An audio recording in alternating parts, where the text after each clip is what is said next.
Hello दोस्तों, ये देखते हैं एक प्रश्न। यहाँ पर हमें यह है 10 सेंटीमीटर त्रिज्या वाले एक वृत्त की कोई जीवा केंद्र पर एक समकोण अंतरित करती है तो निम्नलिखित के क्षेत्रफल ज्ञात कीजिए।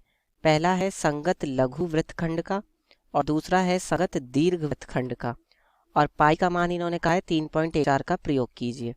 तो देखिए, मैं यहाँ पर एक वृत्त बनाया है जिसका केंद्र कौन है, ओ है, और इस वृत्त पर एक जीवा है ए बी, ठीक है, जो कि केंद्र पर कितना कोण अंतरित कर रही है, जो कि केंद्र पर कोण अंतरित कर रही है समकोण, यानी कि 90 डिग्री। ठीक है, समकोण कहा है उन्होंने, समकोण का मतलब 90 डिग्री का कोण अंतरित कर रही है। अब हमें इसका क्या बताना है, निम्नलिखित के क्षेत्रफल ज्ञात कीजिए। संगत लघु वृत्तखंड, इस लघु का है छोटे वाले वृत्तखंड। वृत्तखंड मतलब ये छोटा वृत्तखंड कौन सा बना जीवा के द्वारा, ये वाला बना जो यहाँ पे छायांकित करके दिखा रहा हूँ। तो मुझे इस लघु यानी कि छोटे वाले वृत्तखंड का क्षेत्रफल बताना है, और फिर इसी के द्वारा जो यहाँ पर दीर्घ त्रिज्यखंड है उस त्रिज्यखंड का भी क्षेत्रफल बताना है। ठीक है, तो अब सबसे पहले लघु वृत्तखंड का क्षेत्रफल कैसे निकालेंगे, हम पहले निकाल लेते हैं लघु त्रिज्यखंड का क्षेत्रफल। लघु त्रिज्यखंड का क्षेत्रफल, ठीक है, तो लघु त्रिज्यखंड का क्षेत्रफल क्या होता है, उसका सूत्र पाई आर स्क्वायर थीटा बटे में 360 डिग्री। ठीक है, अब यहाँ पर हम मान ले रहे हैं माना वृत्त की त्रिज्या क्या है, माना वृत्त की त्रिज्या आर है। ठीक है, यहाँ पर हम मान लेते हैं माना वृत्त की त्रिज्या आर है, और हमें वो आर किसके बराबर दिया, 10 सेंटीमीटर के बराबर दिया उन्होंने, क्या कहा, 10 सेंटीमीटर त्रिज्या। ठीक है, तो जो लघु त्रिज्यखंड का क्षेत्रफल होगा वो क्या हो जाएगा, पाई आर का मान कितना है 10, तो 10 का वर्ग, और गुणा ये जो थीटा है वो थीटा यहाँ पर कितना है 90 डिग्री है, तो गुणा में 90 डिग्री और बटे में 360 डिग्री। तो 90 चौका कितना होगा 360, ये इतना आ जाएगा, 10 का वर्ग कितना होगा 100 पाई और बटे में 4। ठीक, अब इसके बाद 4 से 100 कट जाएगा कितनी बार में, 25 बार में, क्योंकि 25 चौका 100 होता है, तो ये कितना आ गया 25 में, तो ये कितना हो जाएगा 25 गुणा में पाई। पाई का मान कितना होगा 3.14, या अभी इसको ऐसे ही रहने देते हैं। ठीक है, क्योंकि हमें लघु त्रिज्यखंड का तो क्षेत्रफल निकलना नहीं है, हमें तो लघु वृत्तखंड का क्षेत्रफल निकालना है, ये जो है। तो लघु वृत्तखंड का क्षेत्रफल क्या होगा यहाँ पे, उसके लिए क्या सूत्र बनेगा, लघु वृत्तखंड का क्षेत्रफल। ठीक है, तो लघु वृत्तखंड का क्षेत्रफल क्या होगा, ये हो जाएगा त्रिज्यखंड का क्षेत्रफल, लघु त्रिज्यखंड का क्षेत्रफल।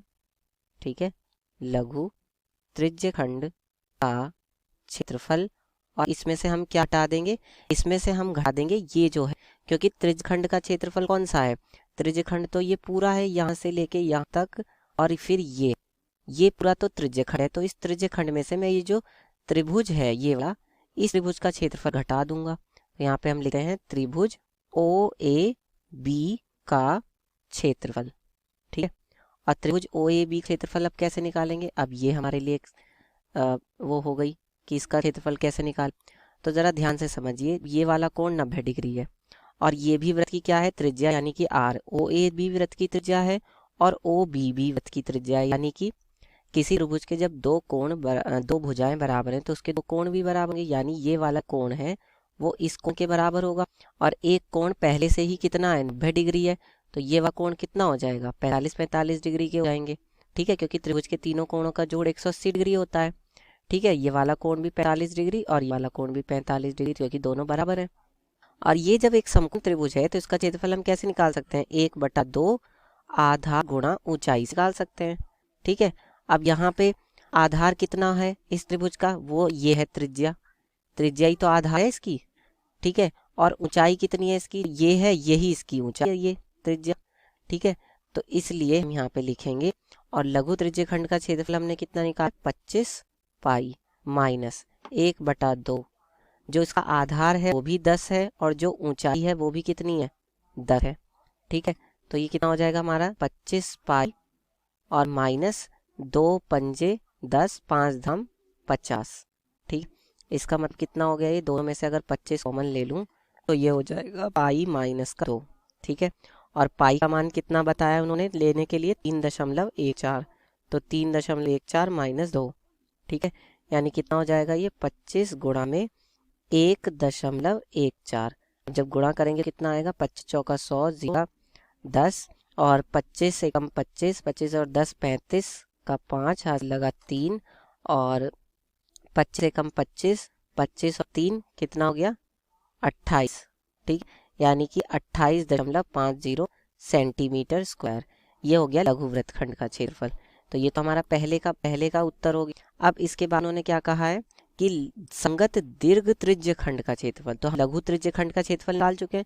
लघु त्रिज्य खंड कौन सा था, जो मैंने ये लाल से यहाँ पर दर्शाया था, ये वाला। ठीक है, ये इसका लघु त्रिज्य खंड था। तो दीर्घ त्रिज्य खंड कौन सा होगा, अब जो मैं आपको यहाँ पर छायांकित करके दिखाऊंगा, जरा ध्यान से देखिएगा। ये वाला पूरा भाग, ये इसका क्या है, ये इसका दीर्घ त्रिज्य खंड है। क्या है इसका, ये दीर्घ त्रिज्य खंड। ठीक है, तो इसका फल कैसे निकलेगा, दीर्घ त्रिज्य खंड का क्षेत्रफल, दीर्घ त्रिज्य खंड का क्षेत्रफल।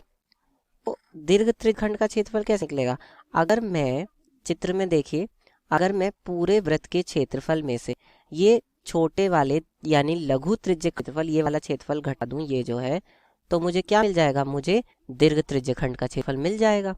ठीक है, तो यहाँ पे हम लिखेंगे, और पूरे वृत्त का क्षेत्रफल क्या, यहाँ पे हम लिख सकते हैं वृत्त का क्षेत्रफल, जो पूरे वृत्त का क्षेत्रफल है उसमें से हम क्या घटा देंगे, लघु त्रिज्य खंड का क्षेत्रफल, लघु त्रिज्य खंड का क्षेत्रफल। ठीक है, और देखिए पूरे वृत्त का क्षेत्रफल होगा पाई आर स्क्वायर, और लघु त्रिज्य खंड का क्षेत्रफल मैंने कितना निकाला है यहाँ पे, बताइए, लघु त्रिज्य खंड का क्षेत्रफल निकाला है 25 पाई, तो यहाँ पर आ जाएगा -25 पाई। तो ये कितना हो जाएगा, पाई तो है ही है, आर का मान 10 था, तो 10 का क्या हो जाएगा वर्ग, माइनस ये हो जाएगा 25 पाई, ये हो जाएगा हमारा 100 पाई माइनस 25 पाई, है ना। तो 100 में से 25 जाएगा तो कितना आएगा 75 पाई, और पाई का मान रख देंगे तो कितना हो जाएगा 75 गुणा में 3.14, तो ये आ जाएगा हमारा कितना 235.5, और क्या आएगा इसका मात्रक सेंटीमीटर स्क्वायर। ठीक है, तो हमारा क्या हो जाएगा, ये हमारा उत्तर होगा। इस तरह से हल करके बता देंगे।